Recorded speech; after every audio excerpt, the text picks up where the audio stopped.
What's going on, guys? This is Real Deal Fantasy HQ with your boy LQ back in for another great episode. And today's episode is Week 15, people. Start them, sit them, do or die, people. It's round 2 for playoffs. This is the most important game, people. You were this close from the big dance. You were this close from bringing home the gold, people. So let's make the right decisions. Let's have the tools. Let's have the knowledge. Let's just have fun today, people. So I don't want to waste any more time, so let's get right into the episode.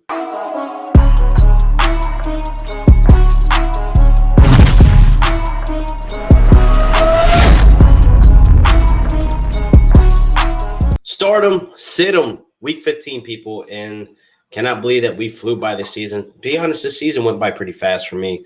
I was in a lot of leagues, some leagues that I'm still in the playoffs, some leagues that I'm not in the playoffs. My home league, I was actually knocked out in the first round because of one stupid mistake. Not by me, actually. It was Diontae Johnson.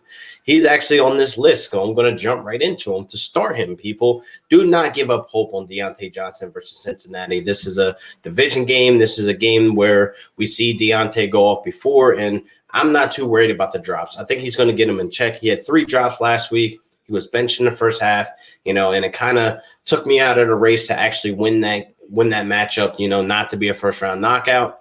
But shit happens that are not in our control. Some people, were on Twitter saying, like, man, I can't believe that they benched him. But Mike Tomlin actually said that, if we can't catch the ball, you're going to get benched. You're going to get replaced with guys who can catch the ball. So that's what happened. But clean slate, Monday night game against Cincinnati, I think, Johnson's going to work on catching. He's probably at the catching machine right now, trying to catch all the balls or whatever and not dropping one. But 3 drops in one game in the first half, the first quarter alone is a very, problematic thing that he needs to get in check. But I think this is the bounce back week, people. I don't think we need to worry about him getting benched. I mean, he had 7 targets. He only caught 4 of them. He had 40 yards, which is kind of depressing because we know he can do better in that area, people. So volume is key. He is standing a lot of targets. The 2 games before that, he had 12 targets and 13 targets, people. So volume is key here. Diontae Johnson should be a no-brainer, but some people are on the bubble with him being benched in the first half. If you made it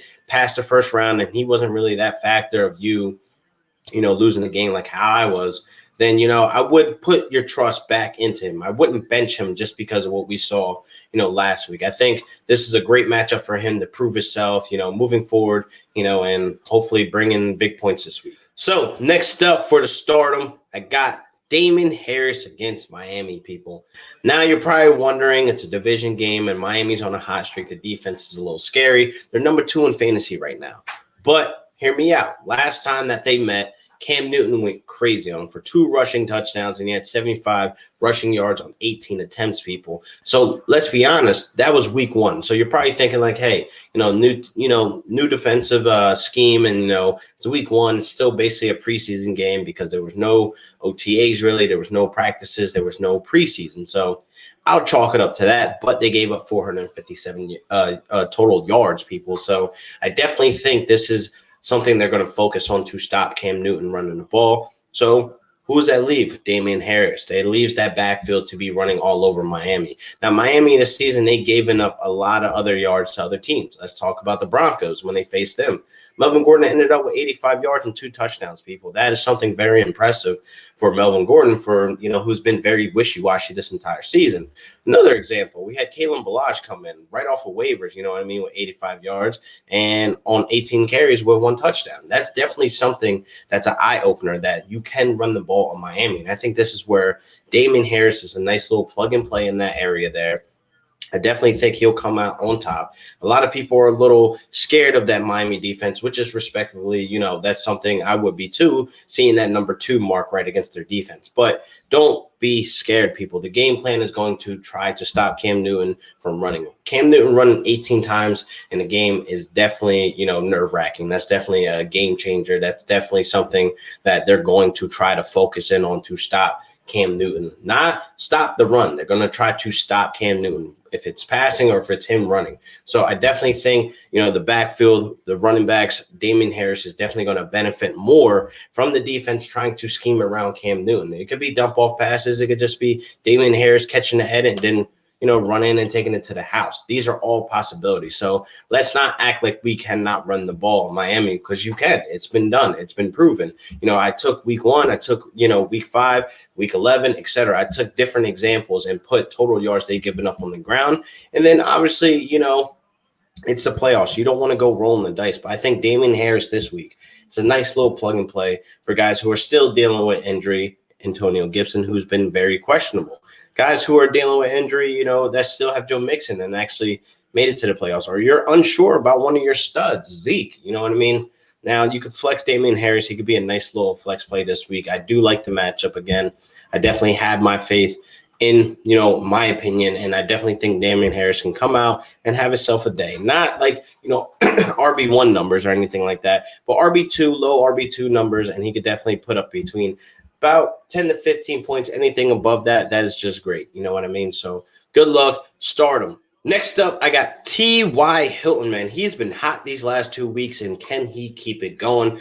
The answer to that is yes, because 2 weeks ago, he faced Houston. He has Houston this week. I like when games are like this. It doesn't give me, I have to spend too much time on the research end of it. I could just look at the film, look at the highlights, look at the numbers, and damn, T.Y. Hilton went off that game. And then the very next game, he had Las Vegas, and then we seen what he did there. That's why he's on this hot streak, people. They're starting to get him going. He's starting to be the wide receiver, too, we knew he could be, that we drafted. We thought we were getting great value, but the whole, first half of the season was just a little wishy-washy and very underwhelming. T.Y. Hilton was on the waivers a couple times in a couple of my leagues, so there's that. But he's facing Houston again. I don't think they're going to change anything up. There's really nothing to really change because Houston is still a very bad defense against the run, against the pass, you name it. So T.Y. Hilton, coming in hot, he's definitely going to see the targets. Volume is key here, like I like to preach. You know what I mean? He had about 25 points last time that they met, and it looks like he had 11 targets and for 8 catches. That's something that I love to see. He's still a deep threat. He is on the older end. He's 31 years old, so you're probably thinking like, oh, well, he's catching up in age. Is he going to be able to do it again? Yes, of course he is. No questions about T.Y. Hilton. He's a smash play this week. I got him in all my daily fantasy. I got him in a couple of my starting lineups for the teams that I'm still in the playoff hopes, or, well, not hopes, but in the playoffs. You know what I mean? I hope he goes off. And I definitely think going against Houston, it's definitely a nice little plug and play for you. You should sleep well at night. No worries. Start T.Y. Hilton, people. I beg you. Please start him against Houston. Start him. Now, let's get into the sit-em, people. This should be, fairly quickly because these are guys that you should not be having in your starting lineup. It's playoffs. It's do or die, people. Little mistakes can cost you everything. You're this close. If you're in the round 2, you're this close from the big dance, people. So this needs to be stressed. Do not make stupid decisions. And here's why you should not start Jared Goff. Now, Jared Goff is going against the Jets this week. They're winless. You're probably thinking this is out of the park. You're probably thinking like, hey, he's going to put up like 40 points. He's going to have himself a day. He's going to be a smash play this week. Please, just please hear me out, man. Jared Goff has not given us anything over 30 points this entire season. He's gotten close, 28 points. But, again, he hasn't given us 30 points. This is what we're looking for a QB. You shouldn't be in the playoffs right now streaming QBs because I don't think you're – I can't say that. I don't know.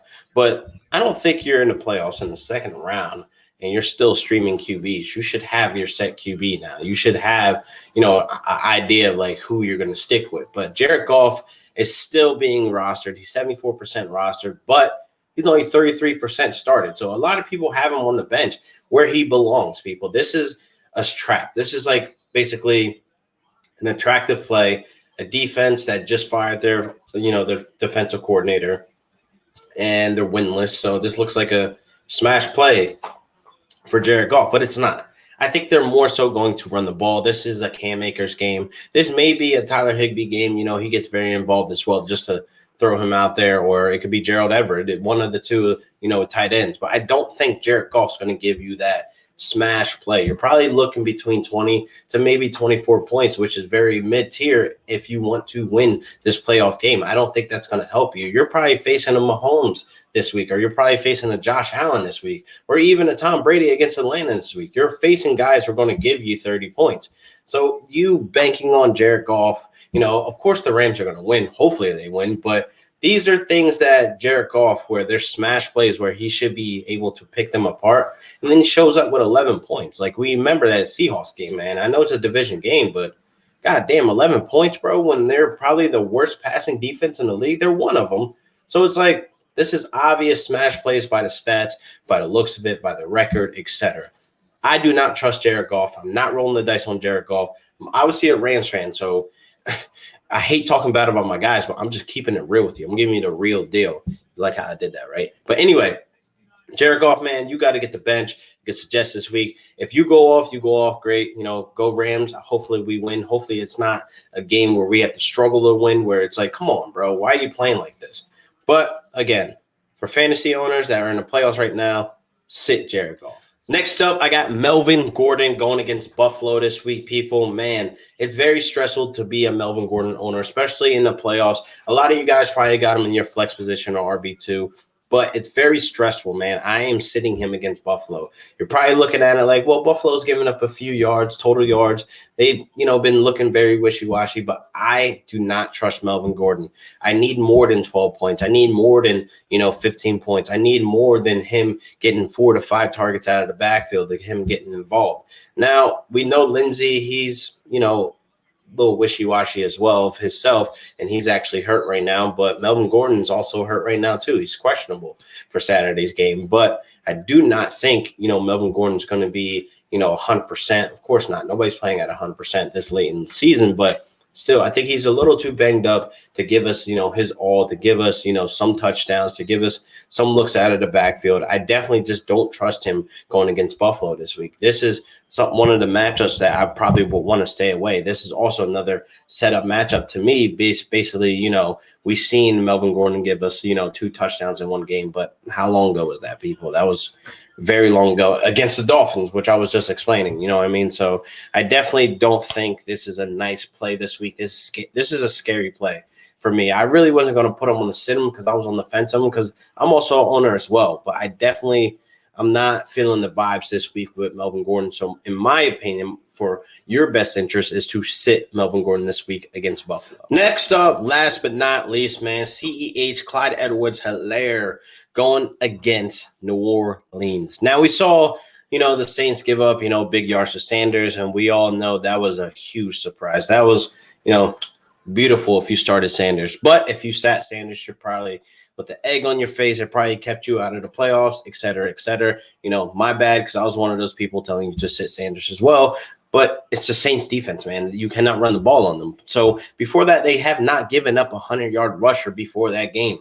So, hey, it happens. Shit happens. But for CEH's situation, man, these last 4 weeks have been very hard. The last month has been very hard to be a CEH believer. And it's looking like people are starting to get, that he was overhyped. You know what I mean? A lot of people are regretting that first round investment on CEH because we have not been getting that. We have not seen that investment paid back. You know what I mean? Maybe, late second round or whatever the case may be, I might have been one of the people to grab him. But the people that were grabbing him over Alvin Kamara, grabbing him over Devontae Adams, grabbing him over Dalvin Cook, man, hey, more power to you. I know you're sitting there, with the smiley face mask on, but you're really crying behind it. So it is what it is. But I am sitting him this week against New Orleans. I think the game plan is to just basically throw the ball around, spread the ball around. He might get some passes out of the backfield, but I just don't feel like this is the, bang for your buck RB1, points that you're hoping and praying for. So if you're in an absolute situation where you have no choice but to start CEH and you're in the playoffs, hey, then you go ahead and roll the dice on that. I don't think he's going to give you, big fantasy point relevant, value, because at the end of the day, 11 points, I'm not sitting well with that.